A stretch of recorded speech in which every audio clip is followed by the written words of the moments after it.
Ang Pokrovsk ay dapat nasa kamay ng mga Ruso. Inakala ni Vladimir Putin na nasiguro na niya iyon. Noong tag-init, naglaan ang leader ng Russia ng 110,000 sundalo para pabagsakin ang isa sa pinakamahalagang lungsod-kuta ng Ukraine. Nagkaroon pa nga ng matalinong estratehiya ang Russia nang simulan nitong sakupin ang mga teritoryo sa paligid ng Pokrovsk. Una nilang pinalibutan ang lungsod para makapagsimula ng opensiba mula sa iba't ibang panig. Nagkamali ang lahat para sa Russia. Kulang ang sundalo at estratehiya. Dinurog ng Ukraine ang Russia sa Pokrovsk. At ngayon ay nagtatakbuhan na sa takot ang mga tropa ni Putin dahil sa malawakang kontra-opensiba ng Ukraine. Matapos ang lahat ng ingay tungkol sa opensiba ng Russia ngayong tag-init, ang realidad na kailangang harapin ngayon ni Putin ay ang mga pag-atake na dapat sanay sasakupin ng Pokrovsk ay nauwi sa wala. Wala halos epekto ang mga pag-atake.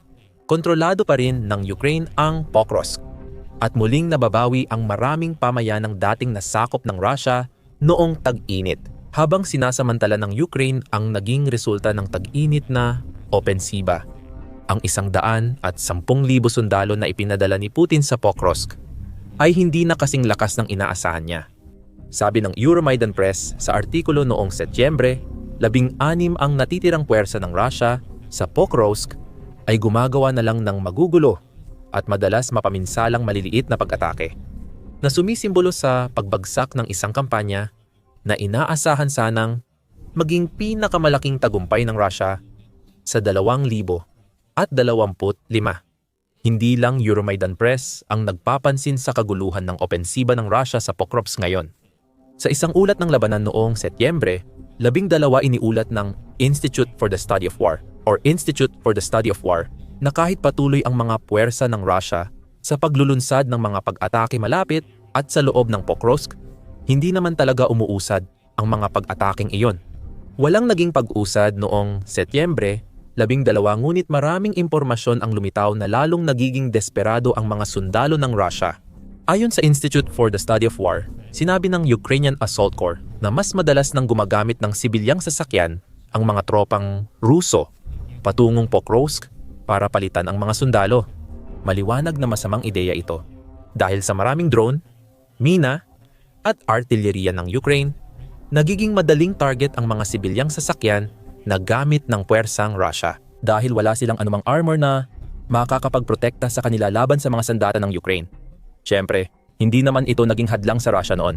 Ayon sa ulat ng Al Jazeera noong Pebrero, ginagamit ng Russia ang mga sibilyang sasakyan, motorsiklo at electric scooter sa mga operasyong militar mula umpisa ng 2025. Ipinapakita ng paggamit nila sa Pokrovsk kung gaano kagulo ang mga puwersa ni Putin sa rehiyon. Humina na ang puwersa ng Russia sa armored vehicles. Kulang na ang mga mekanisadong unit gaya ng tangke at armored na sasakyan. Kaya umaasa na lang ang Moscow sa mga sibilyang sasakyan para sa pag-atake. Nagbibigay ito sa Ukraine ng mas maraming pagkakataon para makapinsala. Nabuo na ang malupit na siklo. Bawat bagong pag-atake sa Pokrovsk ay lalo pang nagpapabawas sa natitirang armor ng Russia na nag-iiwan sa kanilang mga puwersa na mas mahina at mas umaasa sa hindi sapat na mga pamalit. Ganito nakagulo ang opensiba ng Russia sa Pokrovsk. Hindi natulungan ang kaguluhan ng Russia ng pag-atake ng Ukraine malapit sa Pokrovsk noong Setyembre 8.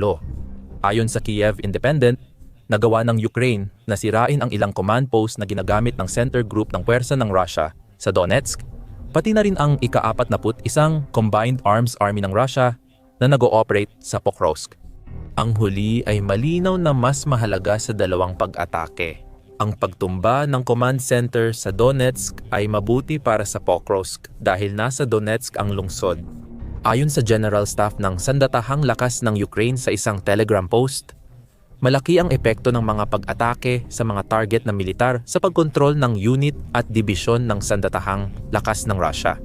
Kinumpirma ng General Staff na may kaswalti ang Russia sa mga pag-atake noong Setyembre, 8 kabilang ang ilang miyembro ng command na nawala, mga staff na posibleng mahalaga sa pag-organisa ng pag-atake sa Pokrovsk. Maaaring hilingin ng Ukraine na napaaga sana ang kanilang pag-atake. Noong Agosto 28, isa sa mga pasilidad na tinamaan ng Ukraine, noong Setyembre, 8 ay binisita ng Ministro ng Depensa ng Russia, Andrei Belousov. Nakakuha siya ng briefing bago umalis sa sektor ng Donetsk at sana ay naging malaking tagumpay para sa Ukraine kung siya ay nakuha nila habang ipinagtatanggol nila ang kanilang sarili laban sa pananakop ng Russia. Gayunpaman, ang pagsira sa mga command center ay hindi rin masamang gantimpala. Ngayon, ramdam na ang epekto nito sa Pokrovsk. Sa malawakang kaguluhan tuwing may pagsalakay ng Russia. Ano na ang nangyayari sa Pokrovsk? Bumaba ng husto ang tindi ng mga pag-atake ng Russia laban sa lungsod para sa isa. Pumasok na sa bagong yugto ang labanan sa paligid ng Pokrovsk, kung saan malinaw na bumaba ang tindi ng mga pag-atake ng Russia sa mga gilid. Nagkawatak-watak na ang dating malawakang opensiba nila. Naging hiwa-hiwalay at di magkaugnay na pag-atake, ayon sa Euromaidan Press. Malinaw ito noong unang kalahati ng Setyembre. Gayunpaman, nakita rin ang pagbaba ng tindi noong nakaraang buwan, habang malinaw na nagsisimula ng mapagod ang mga puwersa ng Russia sa Pokrovsk matapos nilang piliting sakupin ang maraming teritoryo noong Hunyo at Hulyo. Itinuro ng defense blog iyon sa isang ulat noong Setyembre 2, kung saan isiniwalat nito na naitala ng open source intelligence community ang 5,027 na pag-atake ng Russia noong Agosto. Kahit tila marami ang pag-atake na halos 162 kada araw, mas mababa pa rin ito kaysa kabuuan noong Mayo, Hunyo at Hulyo. Nagsimula Mayo ang opensiba ng Russia sa Pokrovsk at pinakamalaking tagumpay ay noong Hunyo at Hulyo. Malaki rin ang ibinaba ng bilis ng pagsakop ng teritoryo ng Russia noong Agosto dahil nakakuha lang ang mga puwersa ni Putin ng 464 na kilometro kwadrado o mga 100 at 79 na milya kwadrado ng Ukraine sa loob ng buwan. Muli, malinaw na bumaba ito ng 18% kumpara sa naabot ng Russia noong Hulyo. Ipinapakita nito kung paano bumagal at nabawasan ang bisa ng opensiba ng Russia sa paligid ng Pokrovsk sa pagsakop ng teritoryo. Ayon sa open source intelligence community, magkakaroon lang ng pag-asa ang Russia na makamit ang tagumpay na gusto ni Putin kung magsasagawa sila ng mas madalas na pag-atake para makakuha ng tagumpay. Hindi iyon nangyayari dahil sa pagbagal na ito. At ngayon na nakita ng gumagamit ng mga sibilyang sasakyan ang mga puwersa ng Russia sa Pokrovsk front, mukhang malabong ang mga magulong pag-atake na nakikita ngayon ay magdudulot ng sapat na lakas para makakuha ng seryosong tagumpay. Ngayon, bahagi ng problema ng Russia ay hindi na nito kayang pamahalaan ang malalaking pag-atake na dati nitong ginagamit para pahinain ang depensa ng Ukraine. Sa ibang mga lungsod, ang natitira ay halos maliliit na grupo na sumusubok sa depensa ng Ukraine na tila ginagawa lang para hindi tuluyang huminto. Sabi ng Euromaidan Press, ang mga pag-atake ng Rusya ngayon ay nagpapakita ng kabiguan ng kanilang kampanya. Kaya, hindi lang bumababa ang tindi ng mga pag-atake base sa dami, kundi nababawasan din ang lakas ng mga ito dahil wala ng armor at kakaunti na lang ang mga sundalong kasali sa bawat opensiba. Madalas na nababawi agad ang anumang tagumpay na nakuha ng Rusya sa opensiba sa Pokrovsk. Walang mas malinaw na halimbawa nito, kundi noong nagawang butasin ng Rusya ang harapan ng Pokrovsk noong unang bahagi hanggang kalagitnaan ng Agosto. Ang butas na iyon ang inaasahan ni Putin na mabuo-buong tag-init. Nakapasok ng 6 na milya sa hilagan ng Pokrovsk ang maliit na puwersa ng Rusya at sinakop ang ilang baryo sa daan. Napilitan na ring magpadala ang Rusya ng mga sundalong nakasibilyan sa Pokrovsk. Iniulat ng The Telegraph noong Agosto 13 ang tungkol sa mga infiltrator na bahagi ng salyenteng binuo ng Rusya sa Pokrovsk. Nagkaroon ng problema dahil kakaunti ang tropa ng Rusya. Pangunahing problema rito ay dahil kakaunti lang ang mga tropang nakapasok sa Pokrovsk, hindi talaga nagawang makapasok ng Rusya sa lungsod. Hindi pwedeng magtayo ng fortifikasyon kung kakaunti ang umaatake at abala sila sa paglaban para mabuhay kaysa sa paggawa ng depensa. Dagdag pa, ang nagawa lang ng Rusya ay makapasok sa makitid na harapan ng Pokrovsk. Sobrang kitid kaya hindi maaabot ng karagdagang tropa ang bilis na kailangan ng Rusya para mapanatili ito. Ang nag-iisang malaking tagumpay na nakamit nito sa buong opensiba ng tag-init. Sa loob ng ilang linggo, Matapos ang paglusob ng mga Ruso sa Pokrovsk, naipasara ng Ukraine ang puwang at napaligiran ang mga sumasalakay na sundalo. Hindi nagtagal ang mga sundalong iyon. Muling nabawi ng Ukraine ang mga pamayanan at baryong akala ng Russia ay kanila na noong tag-init na opensiba. Sa halos bawat pagkakataon, ang kakaunting bilang ng mga tropang ipinadala ng Russia ay bumabalik sa kanila bilang problema.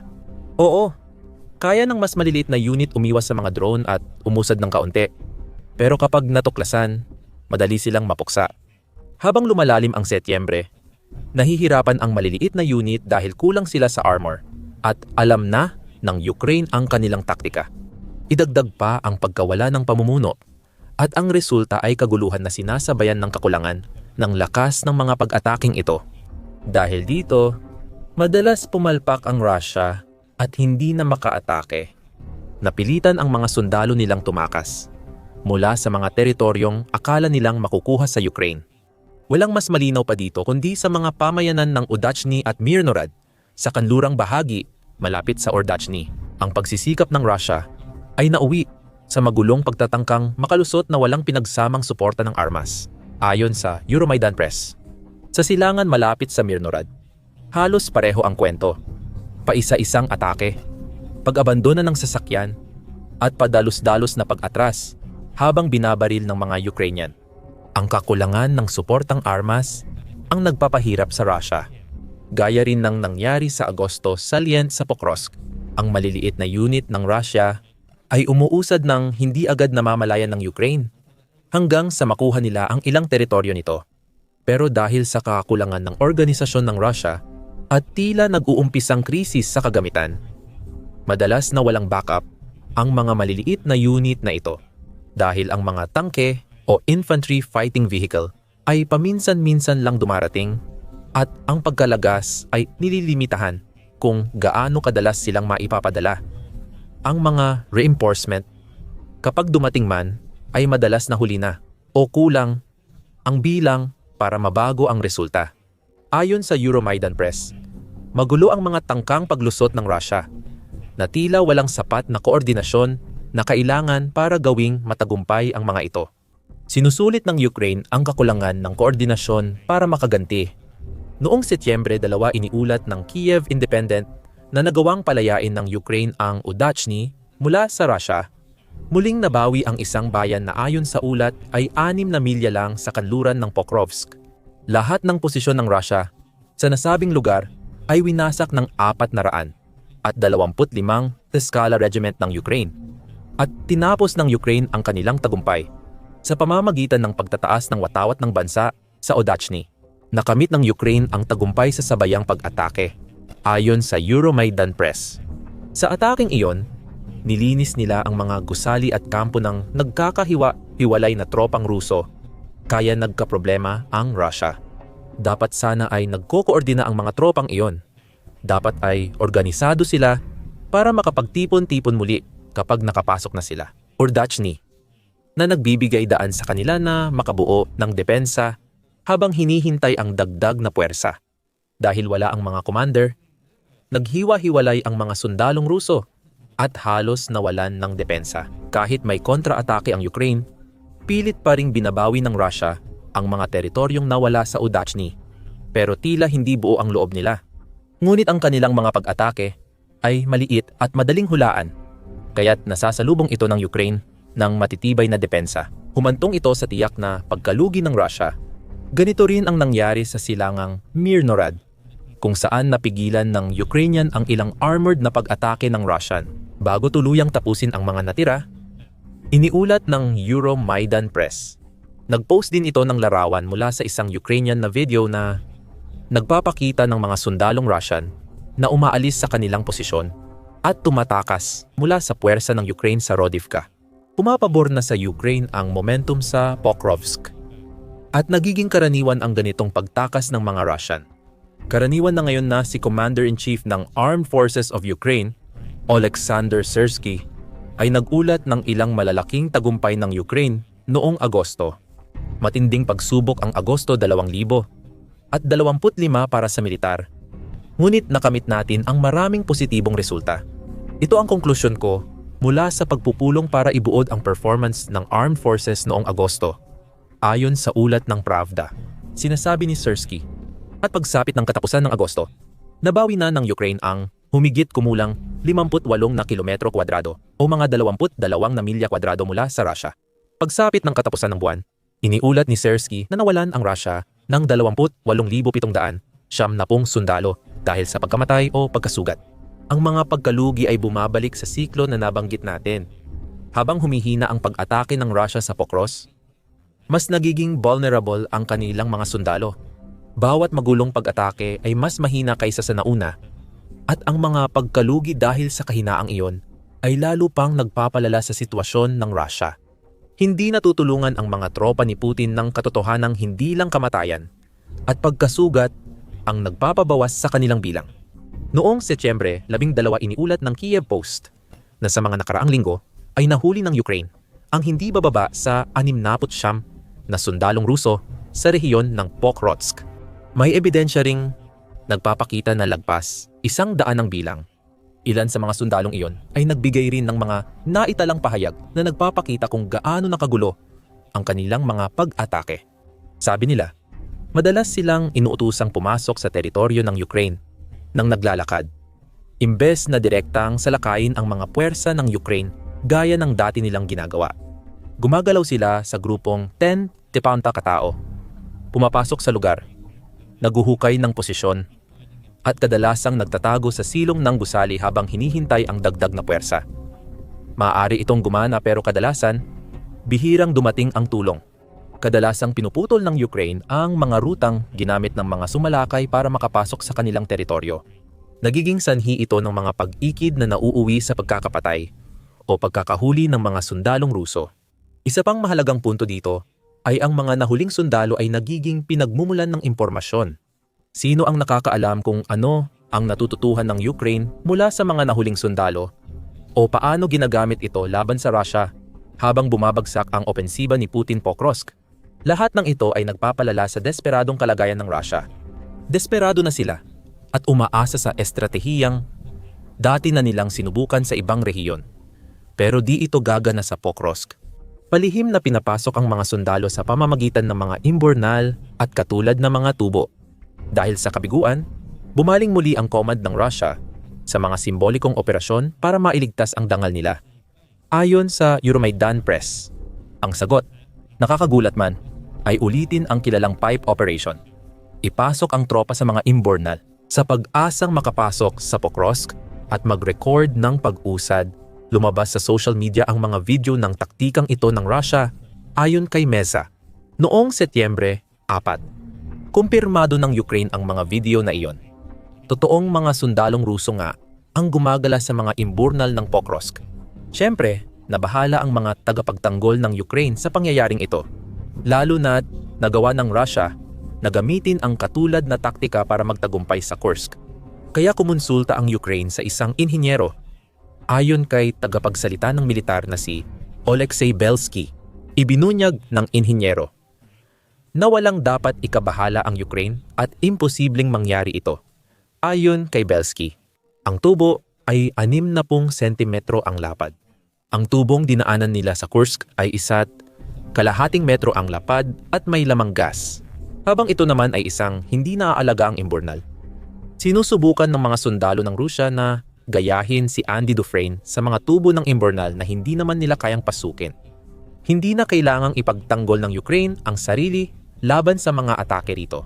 Mapipilitan ang mga sundalo ng Rusya na umatras at ang mga lumalabas na video ay gawa-gawa lang ng Rusya para itago ang katotohanang wala silang nararating sa paraang ito. Maraming tanong ang lumitaw dahil sa mga pangyayaring ito. Alam ba ng Rusya na hindi nila kayang sirain ang depensa ng Pokrovsk gamit ang imburnal? Nagpapadala lang ba sila ng tropa roon para mag-shoot ng propaganda video? Sobrang magulo na ang puwersa ng Pokrovsk ng Rusya, kaya hindi na nila alam iyon. Ang mga imburnal na sinusubukan nilang daanan ay may mga tubo na umaabot sa 60 cm ang diametro. Ginawa ang mga video bilang huling minutong pagtatangkang itago ang kanilang kahihiyan. Sa lahat ng nakita sa Pokrovsk, mas malamang ang huli sana kaysa sa nauna. Ano ang susunod para sa Rusya sa Pokrovsk? Isang bagay ang tiyak. Nabigo ang tag-init na opensiba ng Rusya na makamit ang pangunahing layunin nito. Ang masakop ang Pokrovsk, malinaw iyon dahil taglagas na at hawak pa rin ng mga Ukrainian ang lungsod. Mas masama pa para sa Rusya. Nabigo rin ang kanilang estratehiyang sakupin ang maliliit na pamayanan sa paligid ng Pokrovsk para makapagsimula ng opensiba mula sa iba't ibang panig. Muling nababawi ng Ukraine ang maraming mahahalagang pamayanan gaya ng Udachny Mirnorad. Kung napanatili ng Rusya ang ganitong mga pamayanan, baka naging matagumpay ang opensiba sa Pokrovsk ngayong taglagas. Ngunit hindi iyon nagawa ng Rusya, kaya hindi magtatagumpay ang opensiba ngayong taglagas. Hindi ibig sabihin nito na hindi susubukan ng Rusya. Sa kabila ng kaguluhan at disorganisasyon sa opensiba ng Rusya sa Pokrovsk, patuloy pa rin itong sumusulong. Ayon sa isang Forbes artikulo noong Setyembre 15, sinabi ni David Kirichenko na naghahanda ang Rusya para sa huling pagsugod para makuha ang Pokrovsk. Ibinunyag ito ni Kirichenko. Ayon umano kay Putin, sinabi niya kay Pangulong Donald Trump ng Estados Unidos na balak ng Rusya sakupin ang rehiyon ng Donbas na kinabibilangan ng Pokrovsk sa loob ng 2 hanggang 3 buwan. 4 na buwan na ang pinakamatagal. Sa madaling salita, naniniwala si Putin na makukuha ng Rusya ang Donbas ngayong taon. Ang mahalagang salita dito ay naniniwala. Maaring nagsisinungaling lang si Putin tungkol sa alam niyang di mangyayari para kumbinsihin si Trump na sabihan ang Ukraine na isuko ang Donbas. Pagkatapos ng lahat, hindi pa rin mas malapit ang Rusya sa pagsakop sa Pokrovsk kaysa noong simula ng tag-init. Mukhang uulitin ng Rusya ang estratehiya nila ngayong taglagas, tulad noong nabigong tag-init na opensiba. Minsan susubukan ng maliliit na unit makalusot, at paminsan ay maglulunsad ang Rusya ng mga ataking parang karne tulad sa digmaan sa Ukraine. Pero muli, paulit-ulit na lumalabas ang parehong mga issue ng kawalan ng organisasyon at kakulangan ng kagamitan sa Pokrovsk. Mukhang hindi naman bumubuti ang mga isyong iyon, kaya nagkakaroon ng tanong kung gaano pa kaepektibo ang isang pagtulak sa Pokrovsk ngayong taglagas, lalo na't nagsisimula ng sumama ang panahon sa Ukraine. Ayon sa Euromaidan Press, sa papalapit na taglagas at ulan, natapos ang opensiba ng Russia ngayong tag-init nang di naabot ang layuning sakupin ang Pokrovsk. Sa halip, hindi lang nailigtas ng mga kontrahakbang ng Ukraine ang bayan, kundi naitaboy pa nila ang mga kalaban at nagkalat ang mga bangkay ng mga Ruso sa mga bukirin at sa ilalim ng mga linya ng imburnal. At napakaraming bangkay ang nagkalat sa paligid ng Pokrovsk habang ang opensiba ng Russia sa rehiyong iyon ay bumabagsak sa kaguluhan. Si Putin ay nagpapagaling pa rin ng mga sugat mula sa kampanyang hindi pabor sa kanya ngayong tag-init. Tapos na ang tag-init ng pagkatalo ni Putin. 210,000 sundalong Ruso ang nawala nang walang nakuha. Alamin pa ang iba sa aming video at huwag kalimutang mag-subscribe sa The Military Show para sa mga karagdagang update sa pinakabagong mga kaganapan sa Pokrovsk